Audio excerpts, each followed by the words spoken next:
بسم اللہ الرحمن الرحیم ربی یسر ولا تعسر وتمم بالخیر۔ السلام علیکم ناظرین، امید ہے آپ سب خیریت سے ہوں گے۔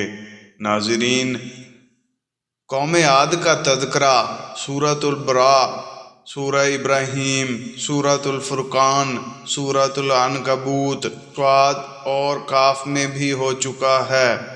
اب ہم قرآن مجید کے مختلف مقامات میں سے قصہ ہود علیہ السلام کے مضمون پر روشنی ڈالتے ہیں، اور اس کے ساتھ ساتھ احادیث و آثار کا بھی ذکر کریں گے جو ہم نوح علیہ السلام کی قسط میں بیان کر چکے ہیں کہ طوفان نوح کے بعد قوم عاد بتوں کی پوجا کرنے والی پہلی قوم ہے، اور یہ بات اللہ تعالیٰ نے اپنے اس فرمان میں بیان کی ہے، سورہ الاعراف۔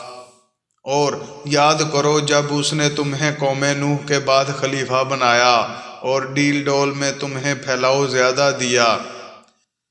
ناظرین اکرام، اس سے مقصود یہ ہے کہ تم کو اپنے وقت کے تمام لوگوں میں قدآور اور مضبوط بنایا۔ سورۃ المومنون میں اللہ تعالیٰ نے ارشاد فرمایا، پھر ہم نے ان کے بعد اور قوم پیدا کی، اور صحیح رائے کے مطابق اس سے قوم ہود علیہ السلام مراد ہے۔ کچھ لوگوں کی رائے ہے کہ اس سے مراد سمود ہیں، کیونکہ ان کے متعلق اللہ تعالیٰ نے فرمایا، پس عدل کے تقاضے کے مطابق ان کو چیخ نے آ پکڑا، پس ہم نے ان کو کوڑا کرکٹ کر ڈالا۔ اور وہ اس آیت سے اس طرح استدلال کرتے ہیں کہ چیخ کے ساتھ ہلاک ہونے والی قوم سمود ہے۔ باقی رہا قوم عاد کا معاملہ، تو وہ سخت تند و تیز ہوا سے ہلاک کیے گئے۔ ان کا جواب یہ ہے کہ قوم عاد پر سخت تیز ہوا اور چیخ دونوں کا عذاب ہوا ہوگا، اور اس میں کوئی تضاد نہیں ہے۔ جس طرح کہ مدین والے اصحاب ایکا پر کئی قسم کا عذاب آیا تھا، جس کا تذکرہ آگے آئے گا، اور اس میں بھی کوئی اختلاف نہیں کہ عادیوں کا زمانہ سمودیوں سے پہلے کا ہے۔ ناظرین کرام، قوم عاد سرکش اور کفار قوم تھی، اور بتوں کی پوجا کرنے میں ہٹ دھرم اور حد سے گزری ہوئی تھی۔ ان حالات میں اللہ تعالیٰ نے ان میں سے ہی ایک آدمی کو رسول بنا کر بھیجا تاکہ وہ ان کو اللہ تعالیٰ کی طرف بلائے اور ایک اللہ کی عبادت اور اخلاص کی ان کو دعوت دے، لیکن انہوں نے اپنے رسول کی مخالفت کی، اس کو جھٹلایا، اس کی توہین کی، اس پر طرح طرح کے الزام اور عیب لگائے۔ پھر اللہ تعالیٰ نے ان کو پکڑ لیا، وہ زبردست اور قدرت والا ہے۔ ناظرین اکرام، جب ہود علیہ السلام نے اپنی قوم کو ایک اللہ کی عبادت کرنے کا حکم دیا اور اس کی فرما برداری اور اس سے معافی مانگنے کی رغبت دلائی، اور ان کاموں پر دنیا و آخرت کی بھلائیوں کا وعدہ کیا، اور مخالفت کرنے پر دنیا اور آخرت کی سزا سے ڈرایا، تو قوم کے سرداروں نے کہا کہ ہم تو تجھے کم عقل سمجھتے ہیں۔ ان کا مقصد یہ تھا کہ بتوں کی عبادت کرنے سے مدد اور نصرت بھی ہوتی ہے، اور رزق کی زیادتی بھی۔ اس کے مقابلے میں تیری دعوت کم عقلی اور بے وقوفی ہے، اور تو اس بات میں جھوٹا ہے کہ اللہ تعالیٰ نے تجھے رسول بنا کر بھیجا ہے۔ تو ہود علیہ السلام نے قوم کو جواب میں فرمایا، اے میری قوم، میں بے وقوف نہیں ہوں جیسا کہ تمہارا عقیدہ اور خیال ہے، بلکہ میں واقعی اللہ کا رسول ہوں۔ میں اللہ کا پیغام تمہیں پہنچاتا ہوں اور تمہارا خیر خواہ ہوں، اور لفظ بلاغ کا متقاضی اور مفہوم یہ ہے کہ مبلغ و واضح، مختصر اور جامع معنی انداز سے اللہ کا پیغام قوم تک پہنچا دے، اس میں شک و شبہ اور اختلاف کی کوئی گنجائش و شائبہ تک نہ ہو۔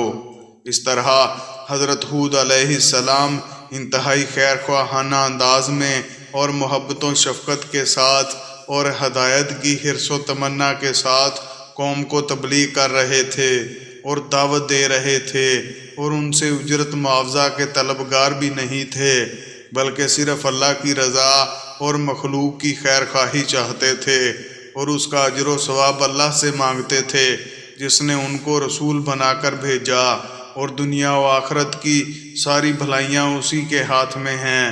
اسی لیے ہود علیہ السلام نے فرمایا، اے میری قوم، میں تم سے اس کی کوئی مزدوری اور صلہ نہیں مانگتا، میری مزدوری اس کے ذمے ہے جس نے مجھے پیدا کیا۔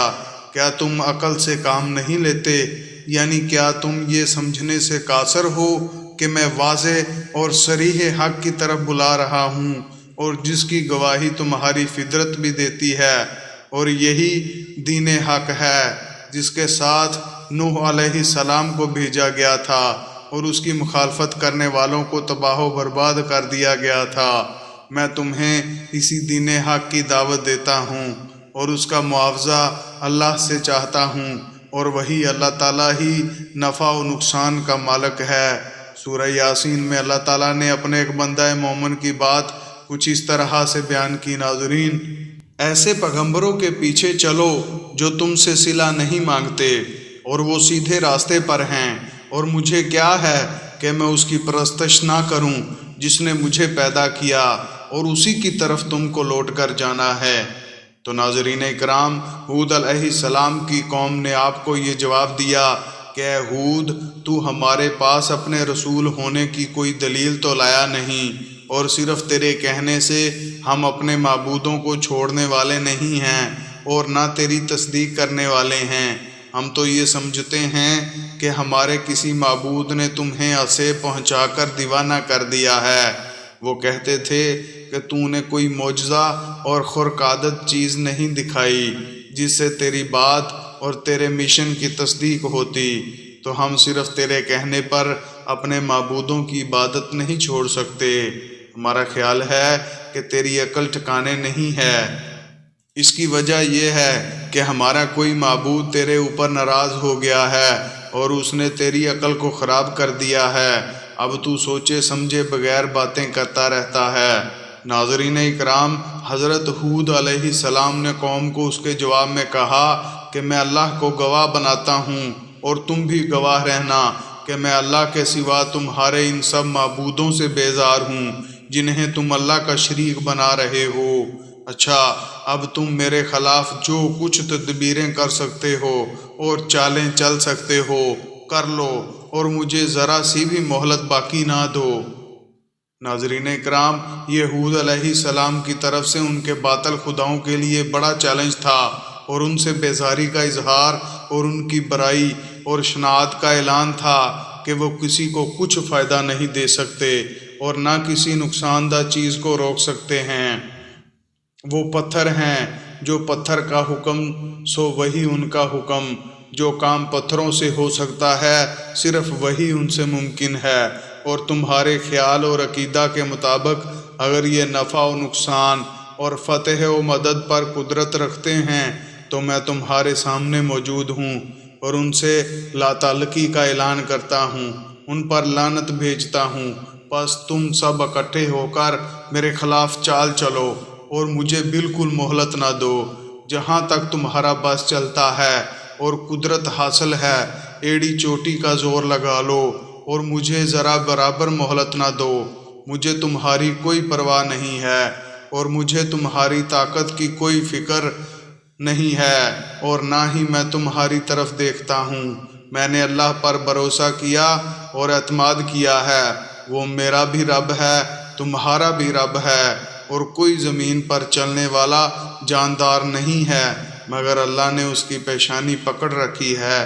بے شک میرا رب صحیح راہ پر ہے، یعنی مجھے اللہ پر یقین ہے اور اس کی تائید حاصل ہے، اس کی ذات پر میرا اعتماد ہے، میں اس پر بھروسہ کرنے والا ہوں اور اس کی طرف آس لگانے والا ہوں۔ اس کے سوا مجھے مخلوق کے نفع و نقصان کی کوئی پرواہ نہیں ہے، اسی پر توکل کرتا ہوں اور اسی کی عبادت کرتا ہوں۔ اور ناظرین کرام، اور یہ اکیلی بات ہی ایک قطعی اور مضبوط دلیل ہے کہ ہود علیہ السلام اس کے بندے اور رسول ہیں، اور ان کی قوم گمراہ اور جاہل تھی، وہ بتوں کی عبادت میں لگی ہوئی تھی، پھر بھی وہ ہود علیہ السلام کا کچھ بھی نہ بگاڑ سکے اور ان کا کوئی نقصان نہ کر پائے۔ اس سے ہود علیہ السلام کی سچائی اور ان کی قوم کے خیالات و نظریات کا غلط ہونا ثابت ہوتا ہے۔ ناظرین کرام، اسی دلیل کے ساتھ ان سے پہلے حضرت نوح علیہ السلام نے استدلال کیا تھا جس کا ذکر اللہ پاک نے اپنی کلام پاک میں ان الفاظ کے ساتھ فرمایا۔ سورہ یونس کی آیت نمبر 71 کا ترجمہ۔ انہوں نے اپنی قوم سے کہا، اے قوم، اگر تم کو میرا تم میں رہنا اور خدا کی آیتوں سے نصیحت کرنا ناگوار ہوتا ہے تو میں خدا پر بھروسہ رکھتا ہوں، تم اپنے شریکوں کے ساتھ مل کر ایک کام جو میرے بارے میں کرنا چاہو مقرر کر لو، اور وہ تمہاری تمام جماعت کو معلوم ہو جائے اور کسی سے پوشیدہ نہ رہے، پھر وہ کام میرے حق میں کر گزرو اور مجھے مہلت نہ دو۔ اسی طرح حضرت ابراہیم خلیل اللہ نے کہا تھا۔ سورۃ الانعام میں اللہ تعالیٰ فرماتا ہے، اور جن چیزوں کو تم اس کا شریک بناتے ہو میں ان سے نہیں ڈرتا، ہاں میرا پروردگار جو کچھ چاہے، میرا پروردگار اپنے علم سے ہر چیز پر احاطہ کیے ہوئے ہے۔ کیا تم خیال نہیں کرتے بھلا میں ان چیزوں سے جن کو تم خدا کا شریک بناتے ہو کیوں ڈروں، جبکہ تم خدا سے نہیں ڈرتے کہ ان کے ساتھ شریک بناتے ہو جس کی اس نے کوئی سند نازل نہیں کی۔ اب دونوں طرف فریق سے کون سا فریق امن اور جمعیت خاطر کا مستحق ہے؟ اگر سمجھ رکھتے ہو تو بتاؤ۔ جو لوگ ایمان لائے اور اپنے ایمان کو شرک کے ظلم سے نہیں ملایا، نہیں ان کے لیے امن اور جمعیت خاطر ہے، اور وہی ہدایت پانے والے ہیں۔ اور یہ ہماری دلیل تھی جو ہم نے ابراہیم کو ان کی قوم کے مقابلے میں عطا کی، ہم جس کے چاہتے ہیں درجے بلند کر دیتے ہیں۔ بے شک تمہارا پروردگار دانا خبردار ہے۔ سورۃ المومنین میں اللہ تعالیٰ فرماتا ہے، تو ان کی قوم کے سردار جو کافر تھے اور آخرت کے آنے کو جھوٹ سمجھتے تھے، اور دنیا کی زندگی میں ہم نے ان کو آسودگی دے رکھی تھی، کہنے لگے کہ یہ تو تم ہی جیسا آدمی ہے، جس قسم کا کھانا تم کھاتے ہو اسی قسم کا یہ بھی کھاتا ہے، اور جو پانی تم پیتے ہو اسی قسم کا یہ بھی پیتا ہے، اور اگر تم نے اپنے ہی جیسے آدمی کا کہا مان لیا تو گھاٹے میں پڑ گئے۔ کیا تم سے یہ کہتا ہے کہ جب تم مر جاؤ گے اور مٹی ہو جاؤ گے اور ہڈیوں کے سوا کچھ نہ رہے گا تو تم زمین سے نکالے جاؤ گے؟ جس بات کا تم سے وعدہ کیا جاتا ہے وہ بہت بعید ہے۔ ناظرین، انہوں نے انسانوں میں رسول کی بعثت کو بہت بعید سمجھا، اور یہ وہ شبہ ہے جو پرانے دور سے آج تک کافر اور جاہل لوگ پیش کرتے آئے ہیں۔ جیسے اللہ تعالیٰ نے اپنے کلام پاک میں ارشاد فرمایا، سورہ یونس کی آیت نمبر 2 کا ترجمہ، کیا لوگوں کے لیے یہ بات تعجب والی ہے کہ ہم نے ان سے ایک انسان کی طرف وحی کی کہ لوگوں کو ڈراؤ؟ اسی طرح مزید دوسری جگہ فرمایا، سورہ الاسراء میں آیت نمبر 94 اور 95 کا ترجمہ، اور جب لوگوں کے پاس ہدایت آ گئی تو ان کو ایمان لانے سے اس کے سوا کوئی چیز مانے نہ ہوئی کہ کہنے لگے کہ کیا خدا نے آدمی کو پیغمبر کر کے بھیجا ہے؟ کہہ دو کہ اگر زمین میں فرشتے ہوتے کہ اس میں چلتے پھرتے اور آرام کرتے یعنی بستے تو ہم ان کے پاس فرشتے کو پیغمبر بنا کر بھیجتے۔ اس لیے حضرت ہود علیہ السلام نے ان سے فرمایا، کیا تم نے تعجب کیا ہے کہ تمہارے رب کی طرف سے نصیحت تم میں سے ہی ایک آدمی پر آئی ہے تاکہ وہ تم کو اللہ کے عذاب سے ڈرائے؟ یعنی یہ کوئی تعجب والی بات نہیں، اللہ جس کو چاہے رسول بنا دے، اس کو کوئی پوچھنے والا اور اس پر کوئی پابندی لگانے والا نہیں ہے۔ امید ہے آپ کو ہماری آج کی یہ ویڈیو پسند آئی ہوگی۔ ناظرین اکرام، اس ویڈیو کو اپنے احباب کے ساتھ بھی شیئر کریں۔ ملتے ہیں ایک نئی ویڈیو کے ساتھ، تب تک کے لیے اللہ حافظ۔